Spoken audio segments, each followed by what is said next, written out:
మేము మా అమ్మగారు చెప్పినట్టు ఆస్ట్రేలియా నుంచి వచ్చామండి. 6 ఏళ్ళు అయింది. 6 ఏళ్ళు అయింది అక్కడికి వెళ్ళి. 6 ఏళ్ళలో మొట్టమొదటిసారి మళ్ళీ ఇండియా వచ్చాము.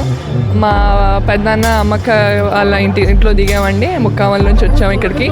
ఇంకా ఈ సంక్రాంతి పండుగ నాడు ఈ తీర్థం అనేది చాలా ప్రాముఖ్యత చెందింది కాబట్టి ఖచ్చితంగా చూడాలని గట్టిగా అనుకున్నాం. సరే అలా కుదిరింది. ఇంక ఇలా ఎడ్ల బండి విషయానికి వస్తే ఎప్పుడు ఇంత పెద్దగా సంక్రాంతి పండుగ మేము ఊర్లో కానీ ఎక్కడ సెలబ్రేట్ చేసుకోలేదు. అందుకని ఎలా అయితే సంక్రాంతి సెలబ్రేట్ చేసుకుంటారు ఈ ఎడ్ల బండి కానీ గంగిరెద్దులు కానీ అవన్నీ కానీ అలా ఆ ఎక్స్పీరియన్సెస్ అన్నీ కూడా మాకు మేము ఎక్స్పీరియన్స్ చేయాలని చెప్పి మా పెద్దనాన్నగారు అమ్మక్క ఇంకా వాళ్ళందరూ కూడాను ఆర్గనైజ్ చేశారు ఇవంతా కూడా. సో అలా బాగా కుదిరింది. అంటే అమ్మగారు చెప్పినట్టు జనరల్గా కమింగ్ జనరేషన్కి అసలు ఈ ఫెస్టివల్స్ గురించి కానీ ఈ భోగి మంటల గురించి కానీ పిడకల గురించి కానీ గంగిరెద్దుల గురించి ఏం తెలియని పరిస్థితి ఉంది. సో మీరు ఏం చెప్తారు దీని గురించి? అంటే ఇంట్రెస్ట్ ఉండాలండి. ముందు మనకి ఇంట్రెస్ట్ ఉండాలి. మా అమ్మ చెప్పినట్టు మా అమ్మ వాళ్ళు ఇవన్నీ వాళ్ళ చిన్నప్పటి నాటి కథలు స్టోరీలు వాళ్ళు ఎలా చూసుకుని వచ్చారు. మా అమ్మమ్మ గారు ఉన్నారు ఇక్కడ.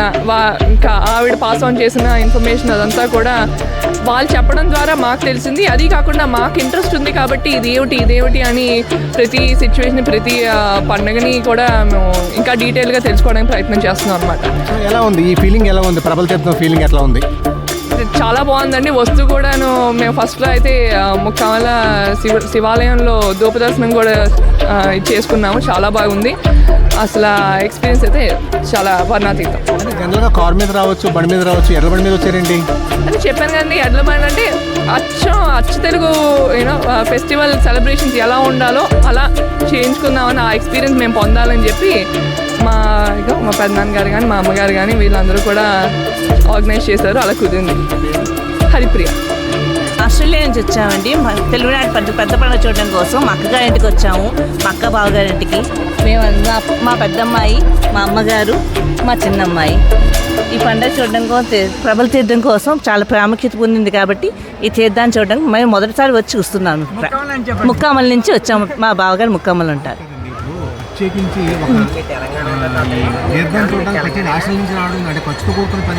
అంటే ఇది తెలుగునాటి పెద్ద పండుగ కదండి. పెద్ద పండుగ పుట్టింటికి రావాలి. పుట్టింటికి వచ్చి పెద్ద పండుగ చూడడానికి వచ్చామండి. మేము ఆస్ట్రేలియా నుంచి వచ్చాము. మేము కొంతకాలం 6 ఏళ్ల క్రితం మేము ఆస్ట్రేలియా వెళ్ళాము.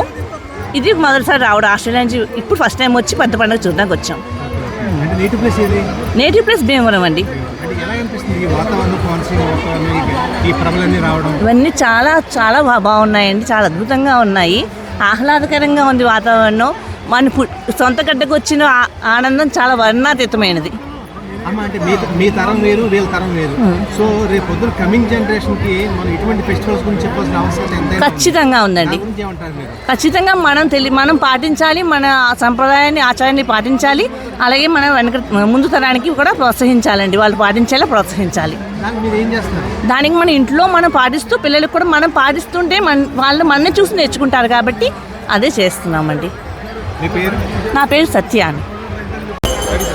కోనసీమ ప్రభల తీర్థం అంటే అందరికీ తెలుసు. ప్రపంచవ్యాప్తంగానే ఎంతో గుర్తింపు పొందింది. ఈ ప్రభల తీర్థాన్ని చూడడానికి ఎడ్ల బండ్లపై ఇక్కడి నుంచి రావడం జరిగింది. అంటే వాస్తవానికి వీళ్ళందరూ కూడా ఆస్ట్రేలియాలో ఉంటున్నారు. ఆస్ట్రేలియా నుంచి వాళ్ళ బంధువుల ఇంటికి వచ్చి వాళ్ళ బంధువుల ఇంటి దగ్గర నుంచి ట్రెడిషనల్గా వీళ్ళు ఎడ్ల బండి మీద రావడం జరిగింది.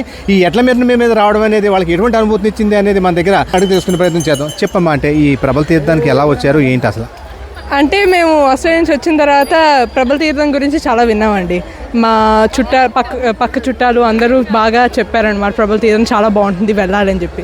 అయితే మా అమ్మక్క వాళ్ళు కూడా అన్నారు ట్రెడిషనల్ వేలో వెళ్దాము, ఎలా అచ్చు తెలుగులో నిజంగా ఎలా సెలబ్రేట్ చేసుకుంటారో ఒకసారి చూడాలి అని చెప్పి వాళ్ళు సజెస్ట్ చేస్తే ఎడ్ల బండి మీద ఒకసారి వచ్చామన్నమాట. అది ఎలా అనిపించింది? అంటే ఎడ్ల బండి మీద రావడం అంటే జనరల్గా మన అదొక కంప్లీట్లీ డిఫరెంట్ ఎక్స్పీరియన్స్ అండి. కార్లో అనుకోండి యూజువలీ క్వైట్గా వెళ్ళిపోయి అంటే ఏ పని చేసుకోవడం అదే అయిపోతుంది. కానీ ఎడ్ల బండి మీద రావడం, ఆ ఫ్రెష్ గాలి, ఆ పొలాలని చూడడం, అది చాలా చాలా బాగా అనిపించింది. చాలా డిఫరెంట్ ఎక్స్పీరియన్స్. అంటే జనరల్గా ఆస్ట్రేలియాలో మీరు పెరిగిన వాతావరణం, మీ ఎడ్యుకేషన్, అదేవిధంగా పొద్దున్న లేచి సాయంత్రం పడుకునే వరకు కూడా మీ దైనందిక కార్యక్రమం వేరు. సో ఇక్కడికి వచ్చిన తర్వాత ఈ వాతావరణంతో చూస్తుంటే ఏమనిపిస్తుంది మీకు?